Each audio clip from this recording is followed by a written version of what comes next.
Je vais vous présenter un travail qui va nous déplacer un petit peu dans le sud de la France, dans le sud de l'Europe si vous voulez, à Marseille, sur un sujet qui m'a tenu à cœur puisqu'il m'a pris depuis ma thèse.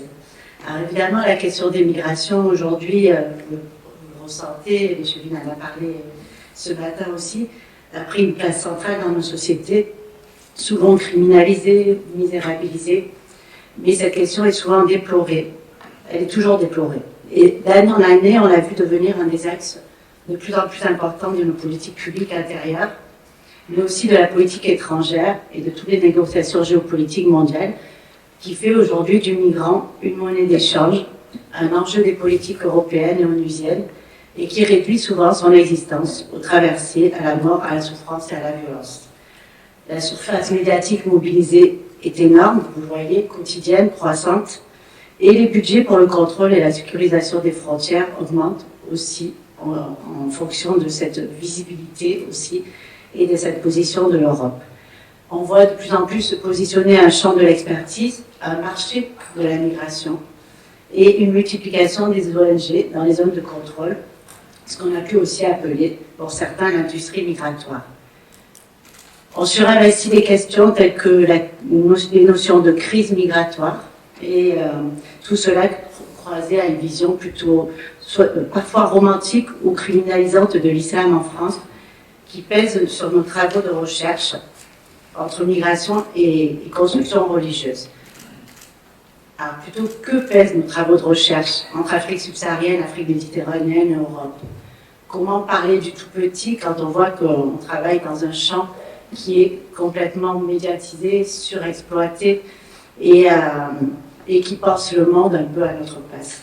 Alors, penser le monde en crise, ou avec l'injonction des crises multiples, en science, c'est pas un moteur qui est vraiment facile. Enfin, en tout cas, c'est pas un moteur adéquat en science. Penser le monde en mouvement, par contre, en perpétuelle adaptation et création, c'est aussi se détacher philosophiquement de toutes ces injonctions sociopolitiques et se déplacer épistémologiquement pour explorer, via l'observation des hommes et des sociétés, d'autres possibles. Et c'est ce qu'on va tenter de faire aujourd'hui, d'autres constructions par le bas, qui interrogent et qui promeuvent de nouvelles perspectives dans le champ des migrations, notamment celle de la rencontre, de la diversité comme une ressource. Alors je rebondis un petit peu sur mon précédent interlocuteur, parce que la diversité c'est une ressource à en avoir dans mon cas, et de la mise en commun d'expériences dans la cité. Alors, comment aussi travailler dans une proximité intellectuelle entre acteurs religieux, chercheurs et aussi acteurs de l'intervention sociale, transmettre nos recherches entre ces différents milieux. C'est ce qu'on a pu faire depuis plusieurs années, c'est ce qu'on fait les uns et les autres. Je pense qu'on est dans un champ où on a du mal à être seulement impliqué en tant que chercheur, mais qu'on est aussi impliqué en tant qu'acteur et citoyen. Et de fait, c'est aussi en ça qu'on multiplie les casquettes et comment on passe aussi de ce tout petit de notre recherche, qui est en fait celle des pratiques au quotidien des migrants avec qui on travaille, à ces moments plus de transmission vers le haut, vers une hiérarchie qui nous est imposée aussi. Comment est-ce qu'on arrive à transformer les pratiques? Bon, pour ça, je vais vous parler des migrations sénégalaises à Marseille, puisque c'est le sujet que je connais le mieux, mais par contre, ça remonte un petit peu loin, puisque ça remonte à ma thèse dans les années 2000. Mais ce qui est intéressant, c'est d'essayer de voir le cheminement d'une communauté, de partir des premiers migrants qui sont arrivés dans les années 70, jusque je vous proposerai le portrait d'un chef qui s'est illustré au milieu de tout ça, et qui pour moi représente aussi un peu ces constructions par le bas. Alors, pour ceux qui ne connaissent pas, et je pense que nombreux dans la salle sont ceux qui ne connaissent pas, la Mouridia est une confrérie sénégalaise qui est née à la fin, au début du XXe siècle, dans un contexte colonial au Sénégal. Alors, son fondateur, c'est Cheikh Amadou Bamba, qui s'est aussi émancipé et qui a fondé sa voie au sein d'un mouvement de domination coloniale, en recréant les conditions pour un groupe de faire communauté et de faire force au sein d'un pays à travers le religieux. Alors cet homme a été exilé à plusieurs reprises, et au fur et à mesure de ses exils par les colons, son charisme petit à petit augmenter. Ce qui est intéressant dans son parcours, en fait, c'est que, comme dans tous les parcours de migration, dès le départ, son parcours de migration va être réinterprété à travers les notions d'exil et d'exode. Et ces notions d'exil et d'exode vont parfaire son charisme et vont en faire un homme qui va prendre place petit à petit dans la ville sénégalaise, dans le Sénégal. Après tous ces exils, et en fondant cette confrérie soufie qui s'appelle la Mouridia, on va passer quasiment 70 ans, on va arriver dans les années 70, où de grosses sécheresses arrivent au Sénégal, et petit à petit, toute une population va commencer à migrer, à quitter le centre du Sénégal, le Baol, qui était le centre de la Mouridia, qui a été une confrérie fondée autour d'une ville sainte qui s'appelle Touba, et tous ces gens qui ont été mis au travail au sein de la confrérie. Mais je vais vraiment très vite parce qu'on n'a que 20 minutes, parce qu'à l'intérieur de la confrérie, il y a un message qui est très important et qui mélange éthique religieuse et éthique du travail. Donc, la plupart des membres de la confrérie travaillaient aussi dans les champs d'arachide, l'arachide qui fournissait les colonies et qui leur permettait aussi à la Mouridia de s'enrichir et de prendre place dans le pays. Donc, dans les années 70, après les indépendances, une grosse partie des populations de ce centre du pays vont bouger, vont migrer, et vont arriver dans les villes européennes. Et donc, moi, je me suis intéressée à Marseille et de voir comment se construisait le religieux entre la ville sainte de Touba et la ville de Marseille. Comment on arrivait quand on était migrant avec une religion dans ses bagages, et qu'est-ce qu'on faisait de sa religion dans un pays laïque, mais aussi dans un pays qui comprenait plusieurs communautés musulmanes, les communautés musulmanes liées au monde arabe beaucoup plus qu'à l'Afrique subsaharienne. Donc ces gens sont arrivés comme migrants dans les années 70, plutôt comme colporteurs, comme vendeurs. Ils vivaient dans des foyers pour la plupart du temps, et ont commencé à installer leur culte dans ce qu'ils appelaient des daïras, des associations religieuses mourides, qui étaient en lien avec la ville sainte de Touba. Donc la hiérarchie confrérie, c'est une hiérarchie avec un ralif et des chers, et ces gens vont partir installer leur religion en migration. Mais installer sa religion en migration, c'est aussi prendre en compte le contexte de vie, le contexte quotidien de Marseille. Et à partir de ces premiers terrains, ce qui a été rendu, c'est que les colporteurs ont commencé à installer le mouridisme dans la ville à travers ces petites associations. Et puis, le premier lieu de culte qui leur a été prêté par un commerçant juif du quartier de Belzos à Marseille. C'est le quartier qui est commerçant. Donc, vous voyez, petit à petit, ces proximités se sont mises ensemble dans la ville. Ce premier commerce va servir de salle de prière. Et puis, petit à petit, ils vont devoir aussi construire la religion en migration. On ne peut pas importer, transnationaliser un culte par le haut. Ce sont eux qui vont devenir les entrepreneurs de leur culte en migration. On dit qu'ils sont les entrepreneurs religieux de leur religion, si vous voulez. Petit à petit, ils sont arrivés comme commerçants. Et qui allait prendre la fonction de d'imam dans ce cas-là? Qui allait prendre cette fonction aussi de guide? Les chers étaient dans la ville sainte de Touba, les circulations étaient difficiles. Donc petit à petit, ils vont s'organiser ensemble, et ça va être les gens qui sont le plus proches ou de la confrérie, ou qui ont suivi une éducation religieuse, qui vont petit à petit prendre en main le culte. Alors je vais assez vite là-dedans, mais ce qui est intéressant, c'est de voir aussi comment le religieux va se transformer, comment la transmission va continuer à se faire, comment le culte va évoluer dans des contextes qui sont différents et de génération en génération. Les premiers qui sont venus, les premiers talibés, les premiers disciples, sont venus seuls, sans leur famille. Et ce qui leur a importé, globalement, ça a été, on va dire, d'accumuler aussi et de renvoyer l'argent dans la ville sainte de Touba. Ce qui leur a apporté, c'était que la religion, que le mouridisme continue à vivre dans la ville sainte de Touba et donc à se développer. Donc, petit à petit, les chers sont devenus itinérants, les chers, les marabouts de la ville sainte ont commencé à venir voir leurs talibés, alors qu'on sait qu'en général, c'est dans le mouvement inverse, ce sont plutôt les disciples qui se rendent dans la ville sainte pour rendre visite à leur chair. Petit à petit, on voit que dans la migration, les choses se sont déplacées. Les chers eux-mêmes ont compris que s'ils voulaient suivre leurs fidèles, bon, on le voit dans pas mal d'autres cultes, à un moment donné, quand on veut suivre ses fidèles, il faut aussi prendre la route, il faut aussi partir les suivre pour ce qui est des pasteurs ou des prêtres en Amérique latine ou ailleurs. Les migrations ont transformé la manière dont les hiérarchies travaillent le religieux aussi. Les migrations transforment, puisqu'elles sont aussi, c'est aussi le cœur de ce mouvement, comme on le disait tout à l'heure, comme vous en parlez tout à l'heure, elles sont aussi, elles rendent vivantes les religions, elles leur permettent d'avancer, et les migrations sont intrinsèques à chaque religion monothéiste. Les messages qui sont transmis, là je vous parlais de l'exode, de l'exil du cher, ça va être ce message-là qui va pousser et qui va permettre aux migrants de s'identifier aussi à leur leader dans la confrérie. La migration, c'est aussi ce qui a permis aux chers dans ces exils de devenir ce qu'il était. Donc la migration, c'est aussi pour les talibés le moyen d'accomplir aussi le rite mouride et le rite musulman qui est intrinsèque à la religion musulmane aussi, à travers la question de l'exil, etc.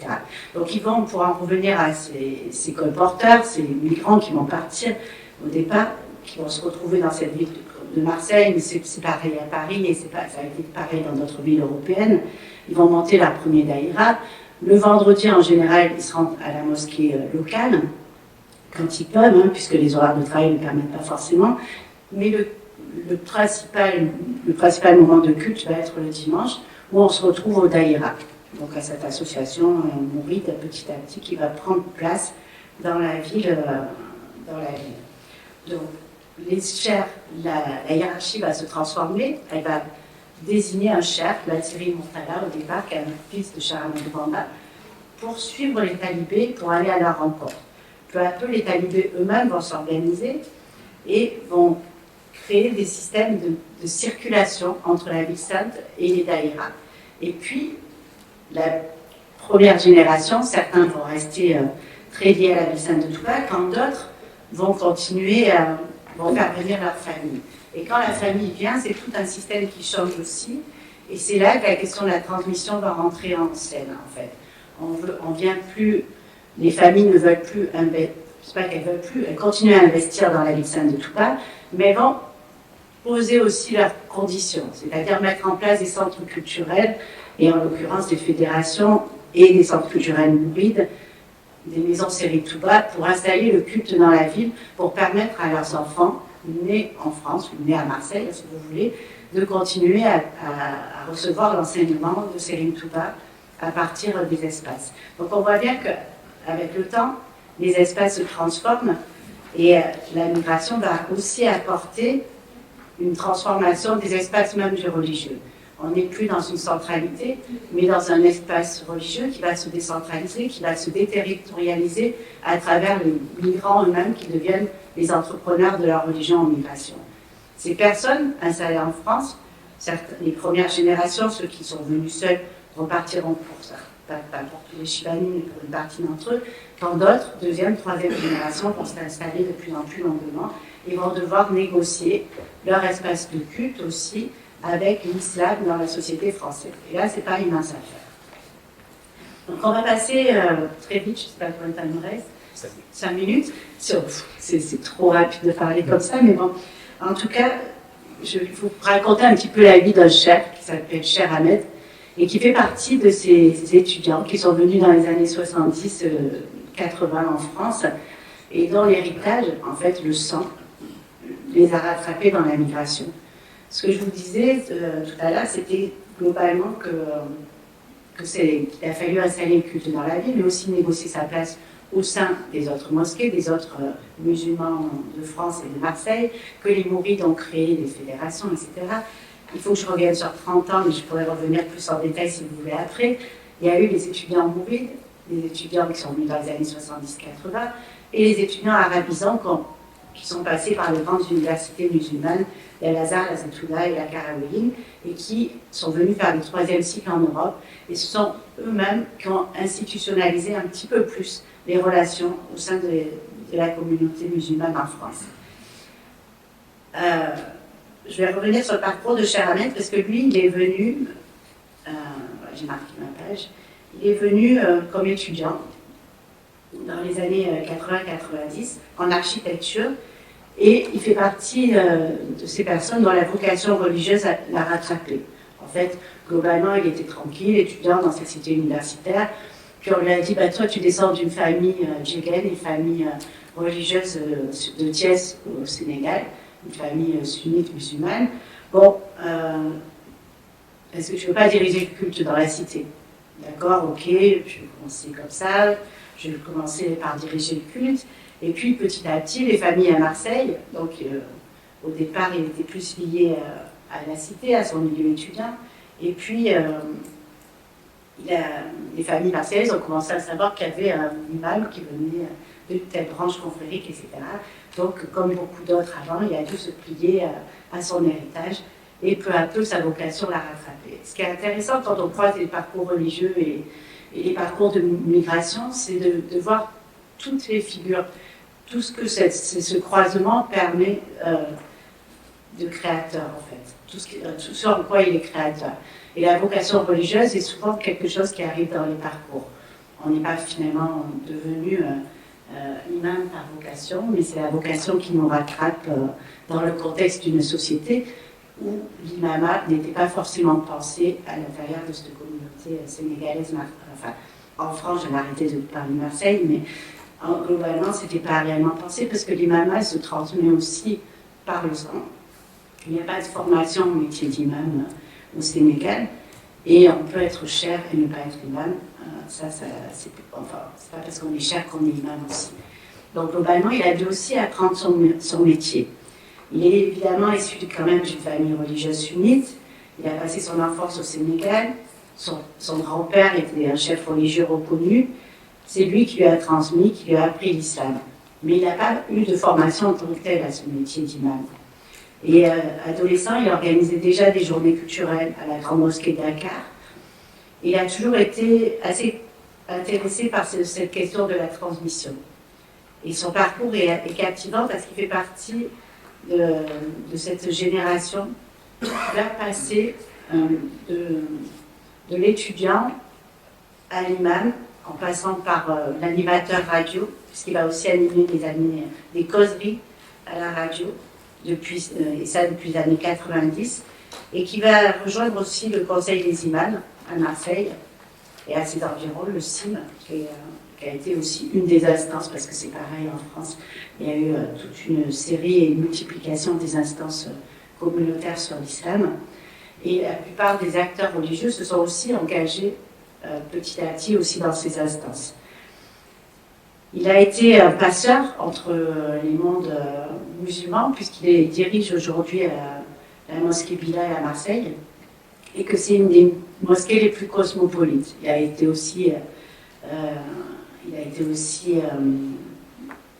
travaille aussi avec la préfecture aussi, par moment, et il fait le lien entre toutes ces communautés. Globalement, il n'est pas à la base un imam, comme je le disais, mais ce qui est intéressant, c'est à quel point son parcours va changer. Le parcours des migrants peut être aussi un parcours plein de surprises. Et souvent, on a l'impression, quand on regarde par le haut l'organisation du culte musulman, qu'il y a une organisation qui serait imposée, en fait, ou une organisation imposée dans le système français, ou une organisation imposée par le pays d'origine. Et en fait, dans les rencontres entre parcours migratoire et parcours religieux, on se rend compte que c'est ni l'un ni l'autre, en fait, et qu'il y a une construction des parcours qui se fait souvent un peu au hasard et au gré des opportunités.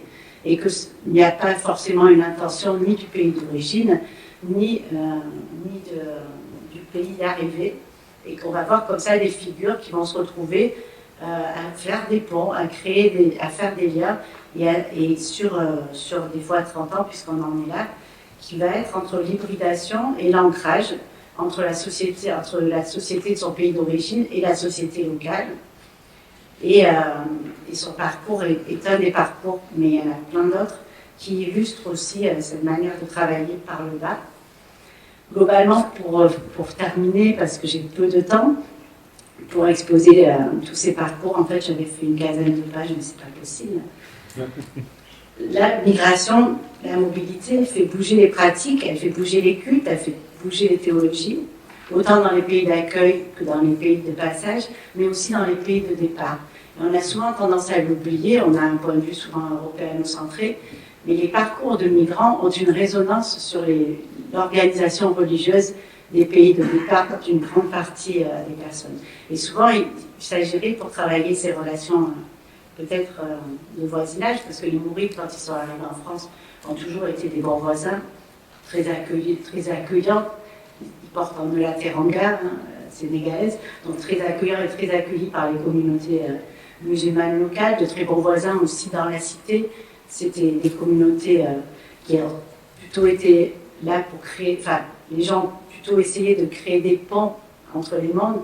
Je voulais arriver jusqu'à cet événement organisé l'année dernière à Marseille par les Mourides sur l'islam et la paix, sur la paix et l'islam. C'est quelque chose qui les motive. Ils ont un ambassadeur, Charamadou Bamba, qui met presque au niveau de Gandhi, un ambassadeur de la paix. Donc, toutes ces figures-là font partie de leur patrimoine, qui reconstruisent aussi dans leur parcours migratoire, qui reconstruisent dans les sociétés dans lesquelles ils sont, créer aussi cette image-là d'un islam soufi, pacifique, capable de créer des ponts dans une société où l'islam est toujours un petit peu regardé de travers. Mais ce qui est important, c'est de montrer aussi à quel point leur mobilité et leur circulation a transformé la hiérarchie des pays, du pays de départ. Un des événements les plus importants à l'intérieur de la confrérie, c'est le Magal de Touba aujourd'hui, qui est un événement, un pèlerinage en fait, et qui fête l'exil de Serigne Touba, donc du fondateur de la confrérie. Et ça n'a pas été dès le départ la fête la plus importante dans la confrérie. Ce qui est important, c'est la migration en elle-même, les migrants qui ont aussi imposé leur tempo, en étant aussi ceux qui permettaient de faire vivre la confrérie. Ils ont été la caisse de résonance de nouvelles manières de penser le religieux. Et de tous les pays où ils sont implantés, ils vont aussi ramener quelque chose. Et le Magal, ça va être ce moment aussi de communion, où les gens vont se retrouver à Touba, ou organiser le Magal dans les pays où ils sont implantés. Et le Magal est une manière de célébrer l'exil et l'exode de leur fondateur, et une manière de remettre aussi la migration et le mouvement au centre de la vie de leur religion, en fait. Pour eux, ça reste central. Peut-être l'exil de Cheikh Ahmadou Bamba en était un des premiers facteurs, mais la migration des talibés par la suite a montré qu'une religion ne vit que par ses mobilités, que par son mouvement, en fait. Et pour conclure en une phrase, je dirais que, pour raccrocher sur le colloque, parce que des fois ça paraît moins, que penser une éthique du voisinage, c'est aussi, comme vous le disiez tout à l'heure, accepter que son voisin soit dans la diversité, soit pluriel, mais c'est aussi accepter que son voisin ne soit pas sédentaire, mais aussi en mouvement. Et c'est aussi, de fait, regarder nos pays dans lesquels on instaure des lois à partir d'un schéma qui soit moins européano-centré. Et je pense que c'est aussi le point de vue du CAS. Voilà. Merci.